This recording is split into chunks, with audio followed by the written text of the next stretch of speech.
Hi, this is Dr. Subhatra. In this session, I'm going to discuss about the runway design.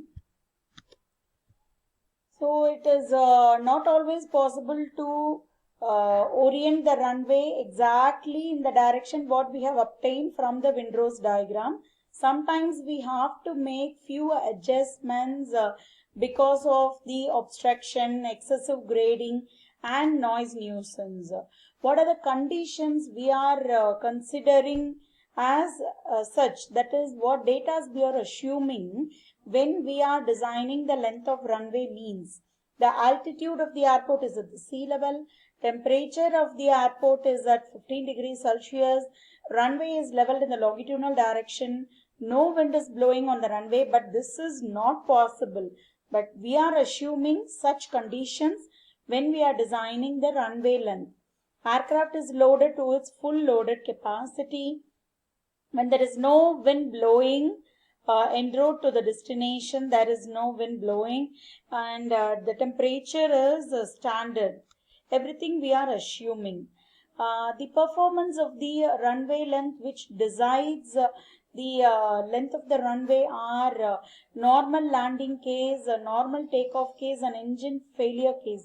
Based on these different conditions and cases, we will change the basic runway length. So for jet engine aircraft, all three cases we will consider. For piston engine aircraft, first case and the third case will be considered. So what is normal landing case? This is the length of the runway. Figure shows the length of runway. This is the landing distance. So from edge to edge, and when an aircraft starts to land, when it reduces its height from the height of 15 meter, it will touch the runway at some point, and it will with a slow speed it will run and stop at a point. That stopping point should cover only 60% of the landing distance of the total runway. If it is so, then the landing case is we'll call it as a normal landing case. Here the full strength payment should be provided. Then what is normal takeoff case? Takeoff case, no, we have to provide a clear way after that runway. The center line of the runway and the center line of the clear way should coincide, should be in the same alignment. The width of the clearway should not be less than 150 meter and it should be free from the obstruction. See here, this is the runway, and this red color region shown here is a stopway, and after that is a clearway. The stopway and clearway should be free from obstruction. Then what is engine failure case?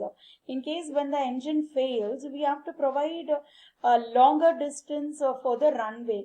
That is both the stopway and the clearway, or we need both to stop the vehicle. For that, what are the corrections we have to make when we are designing the runway means? First is a correction for elevation. ICAO recommends that the basic runway length should be increased at the rate of 7% per 300 meter rise in elevation above the mean sea level. Then what is the correction for temperature we'll do? There are two temperatures. One is the average daily temperature, another one is the maximum daily temperature. We have to subtract this maximum temperature and the average daily temperature divided by 3 and sum it with the average daily temperature. This you will get the airport reference temperature. With that airport reference temperature, how much you have to increase is at the rate of 1% for every 1 degree rise of airport reference temperature. First we have to calculate the airport reference temperature. From that we have to increase the rate of 1% for every 1 degree rise of 1 degree rise. Okay. Then all the checks should not exceed 35% of the basic runway length. If it exceeds, we have to stop that and we have to provide the total runway length what we have obtained at that time. Okay, this is what ICAO recommends. ICAO does not recommend anything for the correction for gradient, but Federal Aviation Agency, Air Aviation Agency recommends that 20% rate should be increased. for every 1% of the effective gradient. So for every 1% effective gradient, we have to increase the length at the rate of 20%. Okay, so this is what the FAA recommends for the correction for gradient. So all this I have taken from the slide share shown here. Thank you.